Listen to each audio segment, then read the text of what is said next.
সতর্কতা জারির পরও বাংলাদেশে নিরাপদ বোধ করছেন বিদেশি নাগরিকরা। চাপ হিসেবে দেখছেন না আন্তর্জাতিক সম্পর্ক বিশ্লেষকরাও। I'm walking on the streets of Bangladesh, always safe here. I don't think there's any connection to any international terrorism or anything like that. I felt perfectly secure then. I think my feeling now has changed somewhat. এমন কোনো পরিস্থিতি এখানে সৃষ্টি হয়নি। যদি আস্থার সম্পর্ক না তৈরি হয় তাহলে এই তৃতীয় পক্ষ এটা থেকে সুবিধা নেবে এবং জঙ্গিবাদকে কেউ প্রমোট করবে। নিরাপত্তা নিশ্চিতে কাজ করছে পুলিশ। পুলিশ বাহিনী, আইন শৃঙ্খলা বাহিনী অত্যন্ত পরিশ্রম করছে, আন্তরিক চেষ্টা করতেছি আমরা। আমাদের চেষ্টার আন্তরিকতা কোনো রকম ত্রুটি নেই। দেখছিলেন প্রধান শিরোনাম। সন্ধ্যার সময়ের সঙ্গে আছি আমি পারমিতাহীন এবং আমি সৌমিত্র শুভ্র। এবার অন্যান্য শীর্ষ সংবাদ।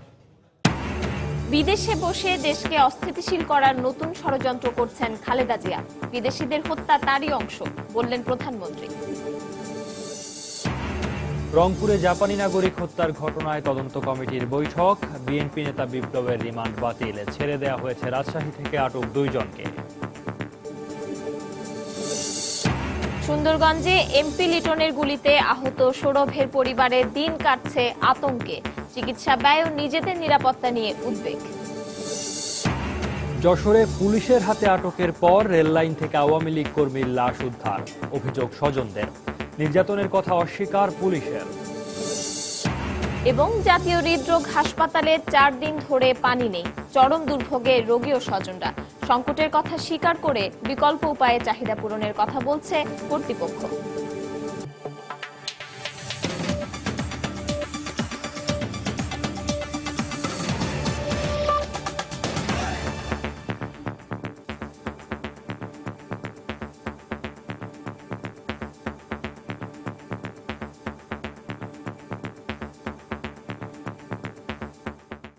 যুক্তরাজ্য ও যুক্তরাষ্ট্র সরকার বাংলাদেশের নিরাপত্তা পরিস্থিতি নিয়ে উদ্বেগ প্রকাশ করলেও নিজেদের নিরাপত্তা নিয়ে মোটেও চিন্তিত নন বাংলাদেশে বসবাসরত সেসব দেশের নাগরিকরা।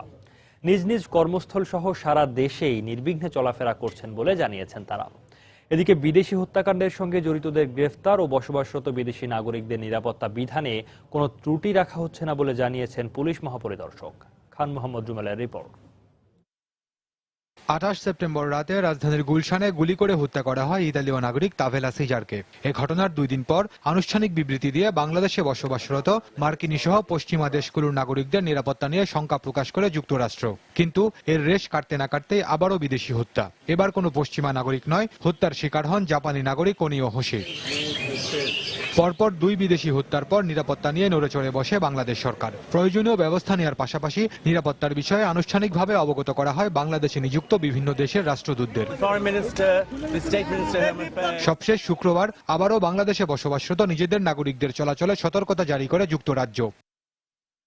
তবে যাদের জন্য এত উদ্বেগ, বাংলাদেশে বসবাসরত সেই বিদেশি নাগরিকরা বলছেন নিরাপত্তার কোনো শঙ্কা বোধ করছেন না তারা। With everything that's happened in the past week recently, I think this is more a case of just random violence, like bandits, something like this. I don't think there's any connection to any international terrorism or anything like that. I think even the statistics show the crime rate much lower here in Bangladesh than it is in the United States. When I arrived 6 weeks ago, I felt more secure than I do today. I felt perfectly secure then. I think my feeling now has changed somewhat. I think if you're going to be unsafe, you're going to be unsafe anywhere. এদিকে বিদেশি হত্যাকাণ্ডের সঙ্গে জড়িতদের গ্রেফতার ও বসবাসরত নাগরিকদের নিরাপত্তা বিধানে কোনো ত্রুটি রাখা হচ্ছে না বলে জানিয়েছেন পুলিশ মহাপরিদর্শক। তারা তাদের নিজস্ব আঙ্গিকে যদি তারা নিজস্ব সতর্কতামূলক ব্যবস্থা গ্রহণ করে, নিজস্ব নিরাপত্তামূলক ব্যবস্থা গ্রহণ করে, সেটা ভালো, কোনো অসুবিধা নেই। সব দেশে ক্রিমিনাল আছে এবং সেই ক্রিমিনালদেরকে বের করে বিচারের ব্যবস্থা করা এটা সরকারের দায়িত্ব।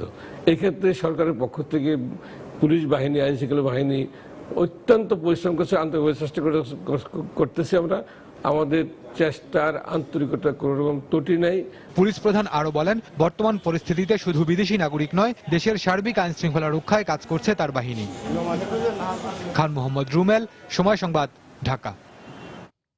এদিকে বাংলাদেশে অবস্থানরত যুক্তরাজ্যের নাগরিকদের চলাফেরার বিষয়ে দ্বিতীয়বার সতর্কতা জারি করা সরকারকে চাপে রাখার কৌশল বলে মনে করছেন আন্তর্জাতিক সম্পর্ক বিশ্লেষকরা। তবে তারা বলছেন, যে কারণেই সতর্কতা জারি করা হোক না কেন, বিদেশিদের নিরাপত্তা আন্তঃরাষ্ট্রীয় সম্পর্কের সঙ্গে জড়িত হওয়ায় সরকারের উচিত গুরুত্বের সঙ্গে এ ব্যাপারে ব্যবস্থা গ্রহণ করা। এহসান জুয়েলের রিপোর্ট। শুরুটা ক্রিকেট দিয়ে। ঢাকায় অস্ট্রেলিয়া দলের না আসা, একই সময়ে পশ্চিমা বেশ কয়েকটি দেশের নাগরিকদের নিরাপত্তা নিয়ে নোটিশ জারি এবং সবশেষ ঢাকা ও রংপুরে 2 বিদেশি নাগরিক খুন। ঘটনার পরপরই বিদেশি কূটনীতিকদের আমন্ত্রণ জানিয়ে সর্বোচ্চ নিরাপত্তার আশ্বাস দিয়েছেন পররাষ্ট্রমন্ত্রী।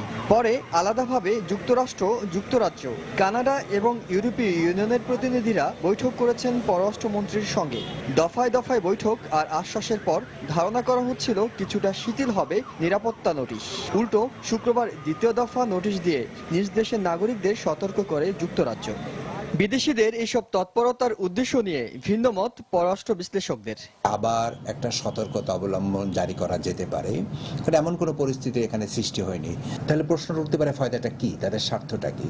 এখানে একটা অস্থিতিশীলতা সৃষ্টি করে জঙ্গিবাদটাকে চাঙ্গা করছে, এটা দেখিয়ে হতে পারে একটা শক্তি চাচ্ছে বাংলাদেশ অ্যালায়েন্সে যোগ দিক, প্লাস সোফা চুক্তি স্বাক্ষর করুক, আকসা চুক্তি স্বাক্ষর করুক। কোন পরিপ্রেক্ষিতে একটি বিশেষ দূতাবাস বা একটি বিশেষ রাষ্ট্রের এমবাসি সতর্কতা জারি করছেন সেটা তারাই হয়তো ভালো বলতে পারবেন, কিন্তু তাদের কাছে হয়তো সুস্পষ্ট কোনো ইন্টেলিজেন্স যদি থেকে থাকে, তারা সতর্কতা জারিটা করে আমরা আমাদের টিপস এন্ড ট্রিক্সে থাকবো, আমরা খুব কেয়ারফুল থাকবো।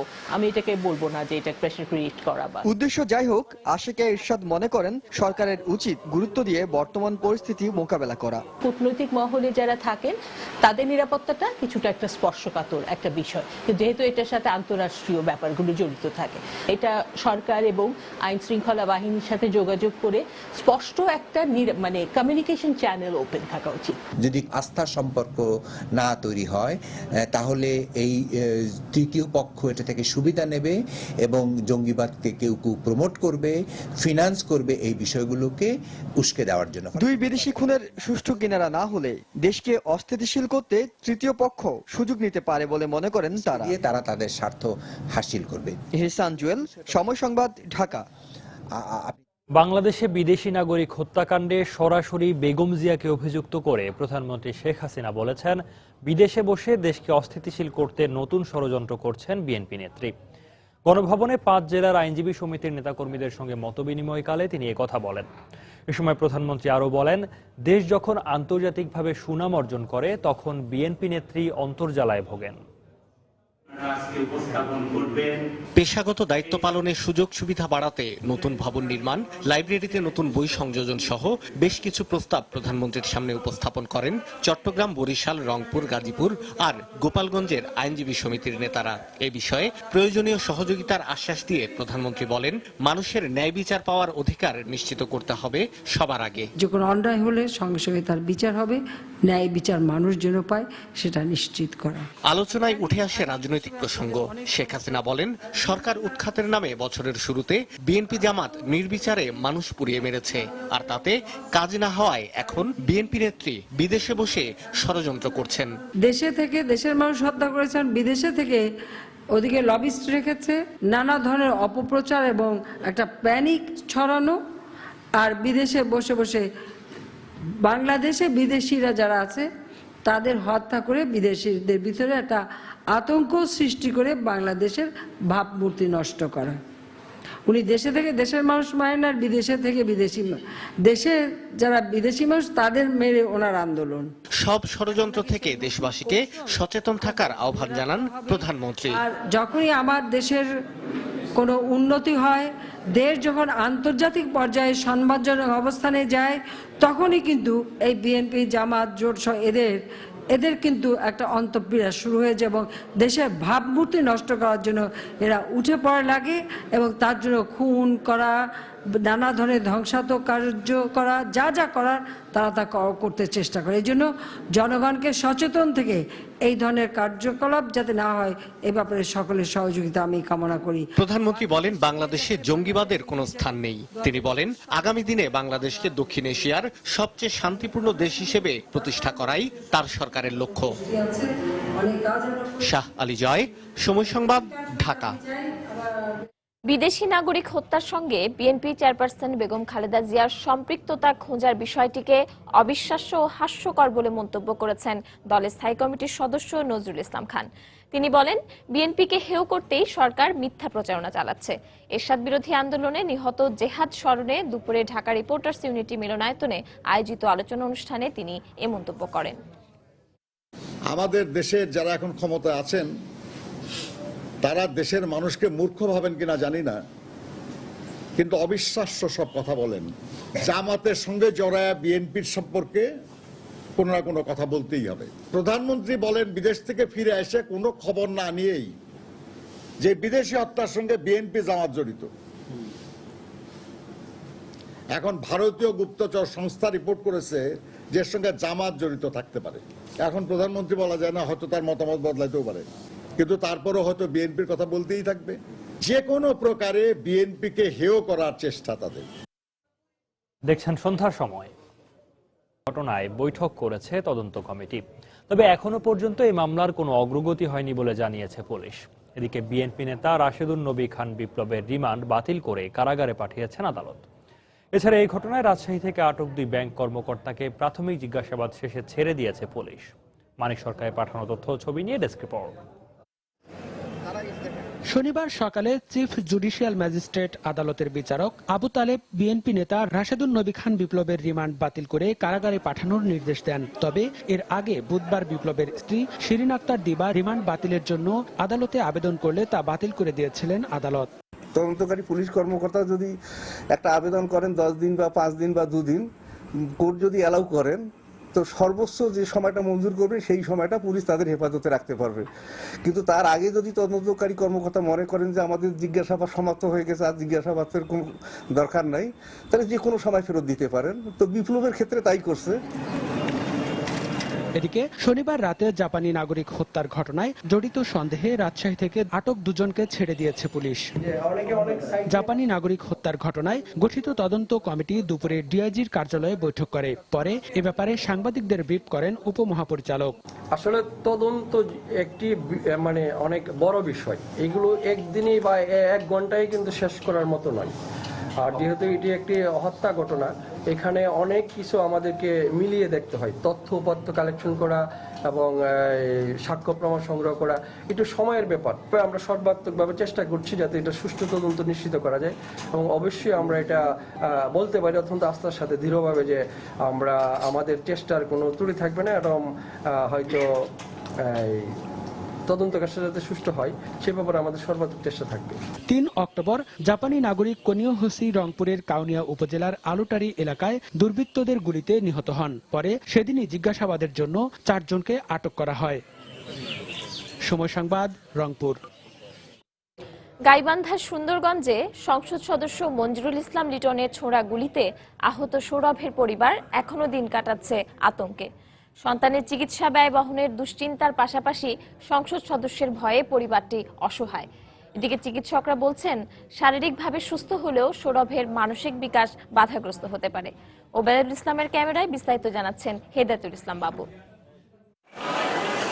সৌরভ সুন্দরগঞ্জের সুন্দর আবহাওয়ায় সাত সকালে বেরিয়েছিল প্রাতঃভ্রমণে। রাস্তায় হাঁটতে হাঁটতে সামনে পড়ে লাল রঙের একটি গাড়ি। কোনো কিছু বুঝে ওঠার আগেই গাড়িতে থাকা সংসদ সদস্যের পিস্তল থেকে উড়ে আসে বুলেট। গুলিবিদ্ধ সৌরভ দুপায়ে বুলেটের যন্ত্রণা নিয়ে 7 দিন ধরে চিকিৎসাধীন রংপুর মেডিকেল কলেজে। গুলিবিদ্ধ সন্তানকে নিয়ে নিরাপত্তাহীনতার পাশাপাশি সৌরভের দিনমজুর বাবা মা এখন চরম অসহায়। আজকে যদি এমপি না হয় সাধারণ লোক হইতো এতদিন গ্রেপ্তার হইতো। তার টাকা পয়সা আছে বিধায় গ্রেপ্তার তার পুলিশ বাহিনী করতে পারেনি। আমার সাথে কেন আক্রোশ থাকবে? আমার বাচ্চাকে নিয়ে আমি আগের মতো যেন বাসায় থাকতে পারি, এও বিচার আমি প্রধানমন্ত্রীর কাছে যাই। একজন সংসদ সদস্যের এমন কাণ্ড চরম বর্বরতার বহিঃপ্রকাশ বলে মনে করছেন মানবাধিকার কর্মীরা। এই ধরনের বর্বরচিত কাজে আমাদের মাননীয় সংসদ সদস্য তারা যদি অংশগ্রহণ করেন তাহলে এদেশে আইনের শাসন কতটা পিছিয়ে আছে সেটি প্রকটভাবে ফুটে উঠছে। আর চিকিৎসকরা বলছেন শিশু সৌরভ এখন অনেকটা শঙ্কামুক্ত। তবে পায়ের ক্ষত শুকালেও তার মন থেকে আতঙ্কের দাগ মুছবে না সহজে। লাকিলি তার ওইটা হয়নি, লাকিলি সেফ সাইড দিয়ে লেগে সেফ সাইডে চলে গেছে। তার হয়তো হাড় ভেঙে যেতে পারতো, ভ্যাসেল যদি মেজর ভ্যাসেল ছিঁড়ে যেত তাহলে সেক্ষেত্রে হয়তো বা তাকে লিম্বটাও লস করতে হতে পারতো। এই ধরনের ক্ষেত্রে বাচ্চাটা সবসময় জন্য ভীত থাকবে, সন্ত্রস্ত থাকবে, তার ডিপ্রেশন হতে পারে, তার অ্যাংজাইটি ডিসঅর্ডার হতে পারে। গত শুক্রবার গাইবান্ধার সুন্দরগঞ্জের গোপালচরণ এলাকায় স্থানীয় সংসদ সদস্য লিটন সৌরভের পায়ে গুলি করেন। একজন জনপ্রতিনিধির কাছে সন্তানের মতো স্নেহ আর ভালোবাসা পাবার কথা ছিল শিশু সৌরভের, কিন্তু বিনা কারণে ফুলের মতো নিষ্পাপ এই শিশুটির ভাগ্যে জুটল তপ্ত সীসার আঘাত। নৈতিকতা বিবর্জিত এমন হিংস্রতার জন্য নতুন প্রজন্মের কাছে কি জবাব দেবে এই সমাজ? এমন প্রশ্ন থেকেই যায়। হেদায়েতুল ইসলাম বাবু, সময় সংবাদ, রংপুর। সন্ধ্যার সময় আরও থাকছে। ডেঙ্গু জ্বরে আক্রান্ত জাতীয় ক্রিকেট দলের অধিনায়ক মাশরাফির শারীরিক অবস্থার উন্নতি। চিকিৎসকরা জানালেন 7 দিনের মধ্যেই বাড়ি ফিরতে পারবেন।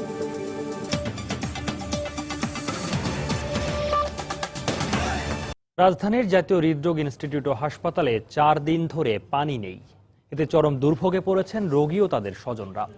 কর্তৃপক্ষ সংকটের কথা স্বীকার করে বলছেন, বিকল্প উপায়ে চাহিদা পূরণের চেষ্টা করা হলেও তা প্রয়োজনের তুলনায় অপর্যাপ্ত।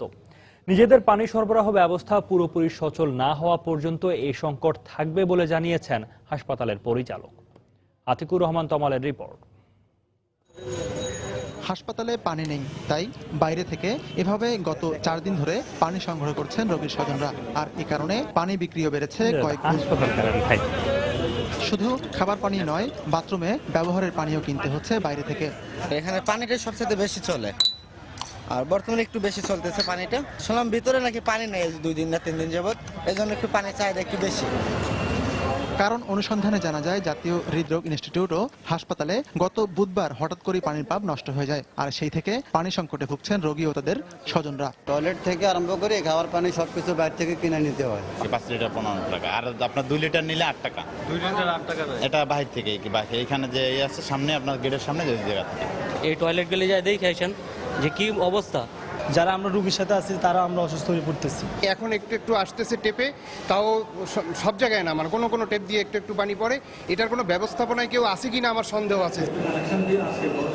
শনিবার দুপুর 1টার দিকে হাসপাতালের ওয়ার্ডগুলো ঘুরে দেখা গেছে সাধারণ ওয়ার্ড তো বটেই, পানি নেই সিসিইউতেও। সংকটের কথা স্বীকার করে হাসপাতালের পরিচালক বলছেন, পাশের কিডনি হাসপাতাল থেকে পানি নিয়ে সাময়িকভাবে চাহিদা পূরণের চেষ্টা চলছে। মেইনলি কয়েকটা ওয়ার্ড আছে যেখানে পেশেন্টের অনেকগুলো পেশেন্ট, তো ওখানে পানি যেহেতু ওভার ইউজ হয় একটু শর্ট পড়ছে। আমরা অলরেডি একটু সিপিং করতেছি, বলতেছি 1.5 ঘন্টা 2 ঘন্টা চলে, আবার কালেকশন করতেছি। ওই যে ওয়াটার ওইটাতে কালেকশন হচ্ছে, এটা আমরা করে ফেলবার। আমাদেরটা আমরা মনে করতেছি 3-4 দিন লাগবে। এদিকে রোগীর স্বজনরা জানিয়েছেন, গত কদিন ধরে চিকিৎসা খরচের বড় একটা অংশই ব্যয় হচ্ছে পানি কিনতে। আতিকুর রহমান তমাল, সময় সংবাদ, ঢাকা।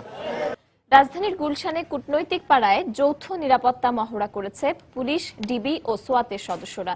মহড়ার অংশ হিসেবে গুলশানের কনকর্ড পুলিশ প্লাজার সামনে থেকে একটি র্যালি বের করা হয়। এতে অংশ নেয় নিরাপত্তা বাহিনীর শতাধিক সদস্য। পরে গুলশানের বিভিন্ন এলাকা প্রদক্ষিণ করে মার্কিন দূতাবাসের সামনে এসে র্যালিটি শেষ হয়। র্যালি শেষে ডিএমপির অতিরিক্ত পুলিশ কমিশনার মারুফ হাসান খান জানান, আইন শৃঙ্খলা রক্ষা বাহিনীর সদস্যদের মাঝে কর্ম উৎসাহ ও গুলশান এলাকায় অবস্থানরত বিদেশি নাগরিকদের ভীতি কাটাতে তারা এই র্যালি আয়োজন করে।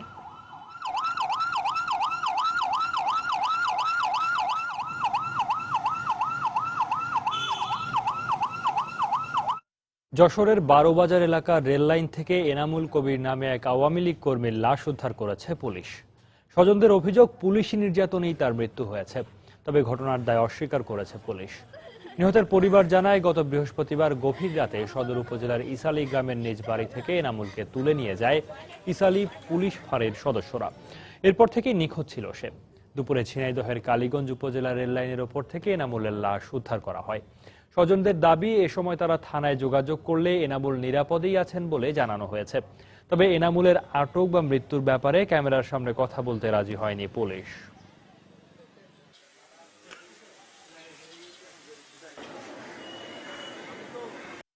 বাস বাসায় আইসে বলল আমরা প্রশাসনের লোক বলে ভাবি দরজা খোলেন। আমি বললাম আমি আর আমার মেয়ে ছাড়া কেউ নেই, দরজা আমি এখন খুলবো না।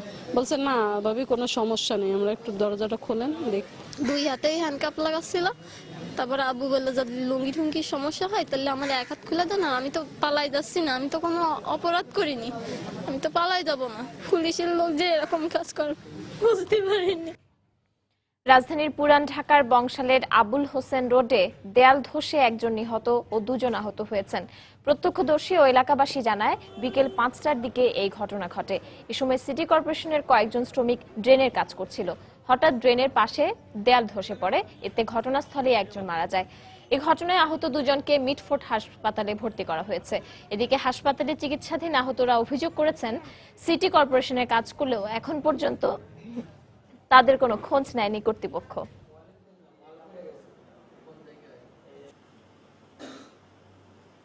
ড্রেনটা ডিপ করবে, তো ওই কাজ করার পরে ওরা বাড়ি দিয়েছিল। বাড়ি দেওয়ার পরে দেখা গেল যে ওয়ালটা নাড়া দিয়েছে। নাড়া দেওয়ার পর 2 জন ধরছিল, ধরার পরে আল্লাহ এটা ঝাঁপায় উপরে পড়ে গেছে। দৌড়ে আসছি, আইসা দেখি যে দেয়ালটা পড়ে গেছে। ওইখানে 2 জন ছিল লেবার, ওদেরকে উঠায়া ঢাকা মেডিকেলে পাঠাইছি। আর এইখানে একজন ছিল যে পুরো থেত নিয়ে গেছে। এই কন্ট্রাক্টর দেখা গেছে এমন করাতে আমরা করি মানে 3-4টা খুলছি ফ্লোর খোলার পরে যে বিল্ডিংটা কাটবে করছে পরে দৌড়ে আর নেই যাতায়াত তুলে হরিয়ে গেছি। হযরত শাহজালাল আন্তর্জাতিক বিমানবন্দর থেকে 45 কেজি স্বর্ণের বার সহ 3 মালয়েশীয় নাগরিককে আটক করেছে বিমানবন্দর কাস্টমস। দুপুরে স্বর্ণের বার সহ তাদের আটক করে বিমানবন্দর কাস্টমসের প্রিভেন্টিভ দল। কাস্টম কর্তৃপক্ষ জানায় মালয়েশিয়া থেকে আসা একটি ফ্লাইটের 3 যাত্রীর গতিবিধি সন্দেহজনক হওয়ায় গ্রিন চ্যানেল অতিক্রম করার সময় তাদের দেহ ও লাগেজ তল্লাশি করে 45টি স্বর্ণের বার পাওয়া যায়। প্রত্যেকটির ওজন 1 কেজি করে। প্রাথমিক জিজ্ঞাসাবাদে আটককৃতরা স্বর্ণ এক স্থান থেকে অন্য স্থানে পৌঁছে দেওয়ার কাজ করত বলে জানিয়েছে। জব্দকৃত স্বর্ণের আনুমানিক মূল্য 22 কোটি টাকা। চলতি বছরে এটি আটককৃত স্বর্ণের সবচেয়ে বড় চালান।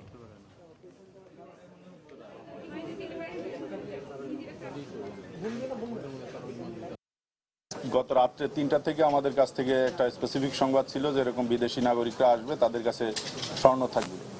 সেই হিসেবে আজকে মালয়েশিয়ান এয়ারলাইন্স MH0102 ফ্লাইটে 11:30টার সময় ল্যান্ড করে। 3 জন মালয়েশিয়ান প্যাসেঞ্জার, এরা বোর্ডিং ব্রিজ থেকেই সন্দেহ হয়, এদের চলাফেরা দেখে গতিবিধি সন্দেহ হয়, এদের অনুসরণ করে গ্রিন চ্যানেল অতিক্রম করার পর তাদের বডি তল্লাশি করে বডিতে 3 জনের কাছে মোট 45টা স্বর্ণের বার পাওয়া যায়, প্রতিটার ওজন 1 কেজি। এর মধ্যে 2 জনের কাছে পাওয়া যায় 12 24টা, আর 1 জনের কাছে পাওয়া যায় 21টা। 45 কেজি স্বর্ণের ওজন বর্তমান বাজার মূল্য অনুযায়ী প্রায় 22.5 কোটি টাকা। মেডিকেল ভর্তি পরীক্ষার প্রশ্ন ফাঁসের ঘটনার বিচার বিভাগীয় তদন্ত কমিটি গঠনের আহ্বান জানিয়েছেন আন্দোলনরত শিক্ষার্থীদের সংগঠন ছাত্র অভিভাবক ঐক্য ফোরাম। এছাড়া আগামীকাল কেন্দ্রীয় শহীদ মিনারে আবারও অবস্থান ধর্মঘটের ঘোষণা দিয়েছে তারা। সকালে কেন্দ্রীয় শহীদ মিনারে সমাবেশের পর মিছিল নিয়ে শিক্ষার্থীরা জাতীয় প্রেস ক্লাবে যায়। সেখানে একই দাবিতে মানববন্ধন করে আন্দোলনরত শিক্ষার্থীরা। পরে বিকেলে জাতীয় প্রেস ক্লাবের সংবাদ সম্মেলনে প্রশ্ন ফাঁসের বিভিন্ন প্রমাণ তুলে ধরে। এ সময় আন্দোলনের সংহতি জানিয়ে বিভিন্ন বিশ্ববিদ্যালয়ের শিক্ষার্থীদের ক্লাস বর্জন করে অবস্থান ধর্মঘটে অংশ নেওয়ার আহ্বান জানায় তারা।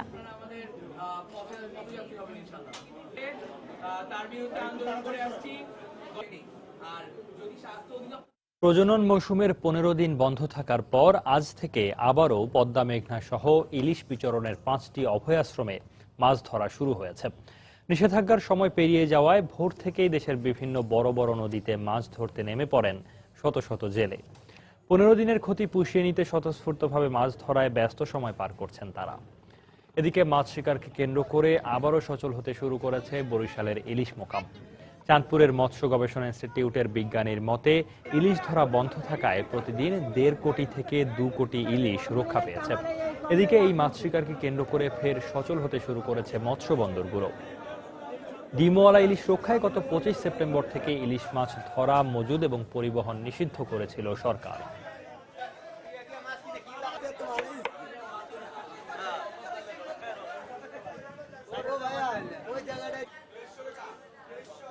দিন যাবৎ মাছ ধরা বন্ধ ছিল, আমরা নদীতে জাল ফালাতে পারি না, অনেক কষ্টে ছিলাম। রোজগার করা অসম্ভব ছিল। আর নদীতে জাল ফেলাইতেছি, খুবই ভালো লাগতেছে, মাছ টাছ পাওয়া যাচ্ছে ভালোই। ইলিশ আসা আমদানি শুরু হয়েছে, সেই উপলক্ষে ইলিশের পুরো সরগরম অবস্থা, কিন্তু আগের চাইতে বন্ধ হওয়ার আগে যে দাম ছিল তার চাইতে তুলনামূলক ইলিশের দাম একটু বেশি। গতকাল রাত 12টা 1 মিনিট থেকে আমাদের ইলিশ রক্ষা কার্যক্রমের উপর যে নিষেধাজ্ঞা আরোপিত ছিল সেটি শেষ হয়েছে। এখন থেকে জেলেরা ঠিক আগের মতোই নদীতে মাছ ধরতে পারবে। আপনারা দেখেছেন ইতিমধ্যেই শুরু হয়েছে। খেলাধুলার পাশাপাশি যোগ্য সন্তান হিসেবে গড়ে উঠতে নতুন প্রজন্মের প্রতি আহ্বান জানিয়েছেন খাদ্যমন্ত্রী অ্যাডভোকেট কামরুল ইসলাম। সকালে জাতীয় ক্রীড়া পরিষদ মিলনায়তনে শেখ রাসেল জাতীয় শিশু কিশোর পরিষদ আয়োজিত অনূর্ধ্ব 14 বালিকা দাবা প্রতিযোগিতার উদ্বোধন করেন খাদ্যমন্ত্রী। তিনি বলেন, নতুন প্রজন্ম যাতে সঠিক ইতিহাস জানতে না পারে সেজন্য 75 পরবর্তীতে যারা রাষ্ট্র ক্ষমতায় এসেছে তারা মুক্তিযুদ্ধের সব প্রমাণ ও নথি নষ্ট করেছে। মুক্তিযুদ্ধের প্রকৃত ইতিহাসকে বিকৃতির মাধ্যমে তারা স্বাধীনতার চেতনা ও মূল্যবোধকে ভুলুণ্ঠিত করতে চেয়েছে। খাদ্যমন্ত্রী বলেন, যারা শেখ রাসেলকে হত্যা করেছে তারা এখনো শেখ হাসিনাকে হত্যার চক্রান্ত করছে। প্রথম দিন বই পাও না, নতুন বই পয়সা দিতে হয়, লাইট জ্বলবে না।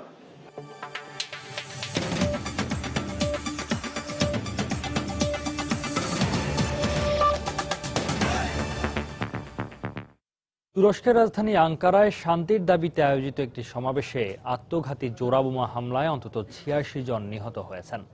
শনিবার স্থানীয় সময় সকাল 10টায় কেন্দ্রীয় রেল স্টেশনের সামনে সমাবেশে এই হামলা চালানো হয়। এই ঘটনায় অন্তত 126 জন আহত হয়েছেন। তুর্কি সরকার ও কুর্দি বিদ্রোহীদের মধ্যে চলমান সংঘাত বন্ধের দাবিতে ওই সমাবেশ আয়োজন করা হয়। সমাবেশে কয়েক লাখ মানুষ যোগ দিয়েছিলেন বলে জানায় প্রত্যক্ষদর্শীরা।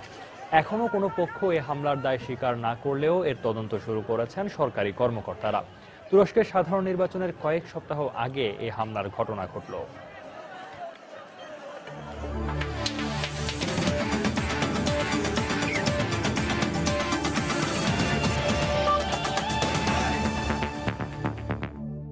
ডেঙ্গু জ্বরে আক্রান্ত জাতীয় ক্রিকেট দলের অধিনায়ক মাশরাফি বিন মুর্তজার শারীরিক অবস্থার বেশ উন্নতি হয়েছে বলে জানিয়েছেন বিসিবির ক্রীড়া চিকিৎসক মনিরুল আমিন। ডেঙ্গু জ্বরে আক্রান্ত হয়ে বৃহস্পতিবার রাজধানীর একটি হাসপাতালে ভর্তি হন নড়াইল এক্সপ্রেস মাশরাফি।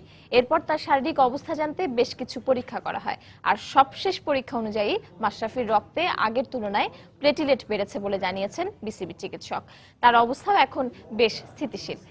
আর এই ধারা অব্যাহত থাকলে আগামী 7 দিনের মধ্যেই হাসপাতাল ছেড়ে মাশরাফি বাসায় ফিরতে পারবেন বলেও জানান বিসিবির চিকিৎসক। যদিও এখনো মাশরাফির জ্বর আর মাথা ব্যথা আছে। আজ থেকে শুরু হওয়া জাতীয় লিগের তৃতীয় রাউন্ডের খেলা দিয়ে দীর্ঘ 1.5 বছর পর ঘরোয়া ক্রিকেটের লঙ্গার ভার্সনে ফেরার কথা ছিল জাতীয় দলের ওয়ানডে অধিনায়ক মাশরাফি বিন মুর্তজার। মেডিসিন ডাক্তারের আন্ডারে সুপারভিশনে আছে। প্ল্যাটেলেট কাউন্টটা টাইম টু টাইম করা হচ্ছে।